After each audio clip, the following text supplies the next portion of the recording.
It's the Real News Network. I'm Sharmini Pires coming to you from Baltimore. Relations between Russia and the U.S. have been rather unusual recently. On the one hand, members of the Trump administration are facing a wide variety of questions and accusations of having undisclosed ties to Russian oligarchs and the president of Russia, President Putin. On the other hand, Trump has to demonstrate toughness towards Russia to counter the accusations of colluding with the Russians in the run-up to the 2016 presidential elections. How do you see this relationship playing out during the next few years, particularly given that there is a presidential election coming up in Russia and President Putin is expected to stand for election for another 6-year term? Well, we're going to find out Larry Wilkerson's views on all of these matters. Colonel Wilkerson is the former Chief of Staff for the U.S. Secretary of State, Colin Powell, currently an adjunct professor of government at the College of William and Mary, and a regular contributor here at the Real News Network. Thanks for joining us today, Larry. Thanks for having me, Sharmini. So, Larry, in light of the recent protests, and of course the State Department has come out to condemn the arrest of the opposition leader in Russia, as well as the arrest of a number, I guess what some are saying almost 1,000 demonstrators who were demonstrating against President Putin in Russia.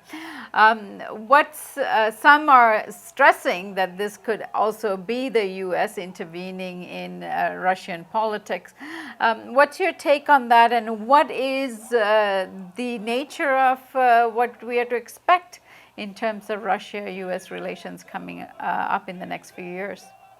I think what you cited, what you commented on as you opened up is very accurate. And I'd like to say that, first of all, I think this is one of the most bizarre situations that in my 50 years of being associated with the government in one way or another I've ever seen.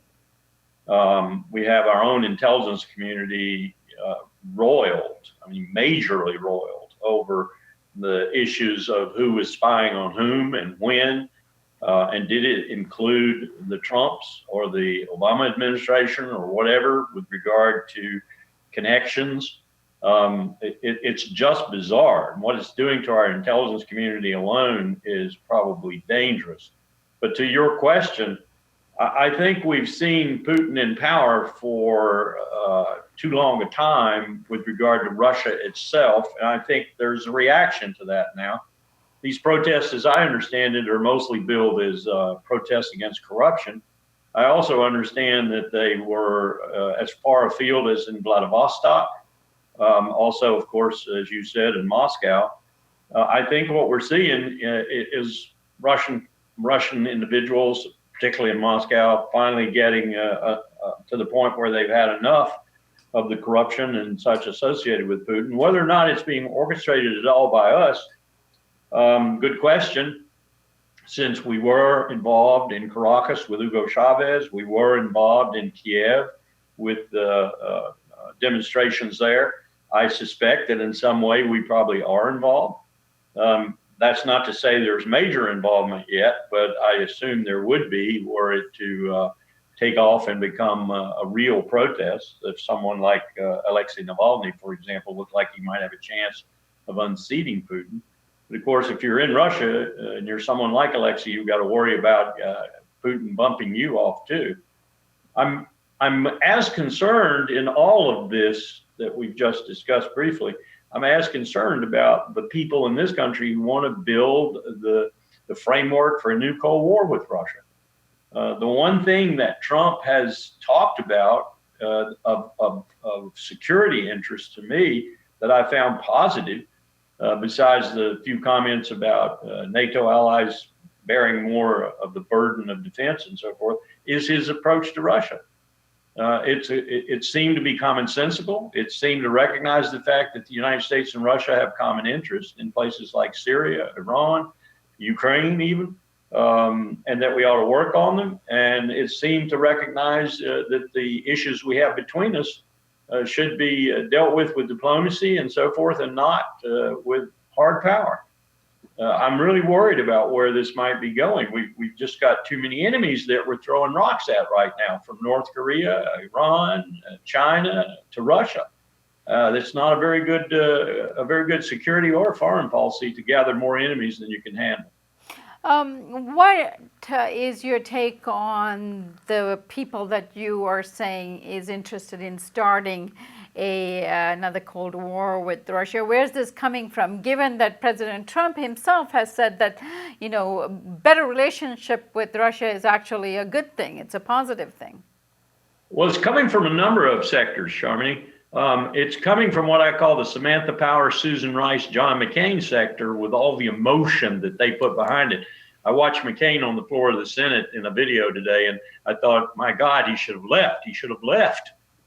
This man is all emotion and passion now. So it's all about pushing democracy, pushing freedom. How dare anyone stand up to the United States' right, sacred right, to say that democracy, and you want to throw in there Christianity too, because that's how missionary this is. And after all, we were people who spread Christian missionaries all over the world, everywhere we can get it. And one of the places we want it the most is right up to the very border of Russia. We want all of those former satellites, all of those former countries in the Warsaw Pact, and maybe big portions of Russia too, to be free and democratic tomorrow morning.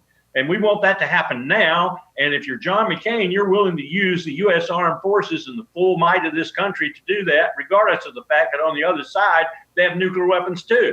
That seems to be what we're looking at. I don't understand it. Larry, what does this tell us about the Democratic Party and their approach to Russia? Because, as you know, in the Obama administration, there was an attempt to reset relations with Russia, but that didn't quite work out. Are there more moderate forces in terms of a more rational approach to relations with Russia in the Democratic Party? Well, I think the Democratic Party has its zealots too. It's people who maybe aren't quite as passionate and emotional about their expression as John McCain, but they feel the same way. I don't see a lot of sober heads standing up anywhere and saying, we do not need a new Cold War. They still have a lot of nuclear weapons. They're modernizing their nuclear weapons, as we very stupidly are doing too.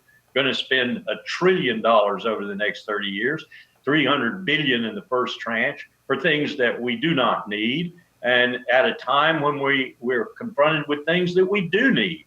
And I'm not just talking about the infrastructure and all the other things we could put this money into. I'm also talking about the armed forces.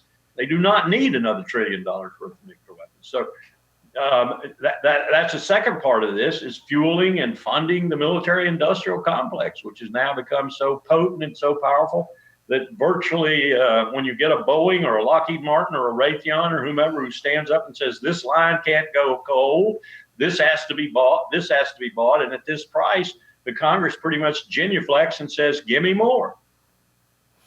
And now we know that there's been a history of United States meddling in the economic affairs of other countries, and there's many reasons to believe that the price of oil is being manipulated in various ways in order to affect Russia's economy.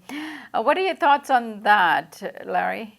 I know that we have increased the glut in the world right now, which is forcing prices down. At least that's part of the reason.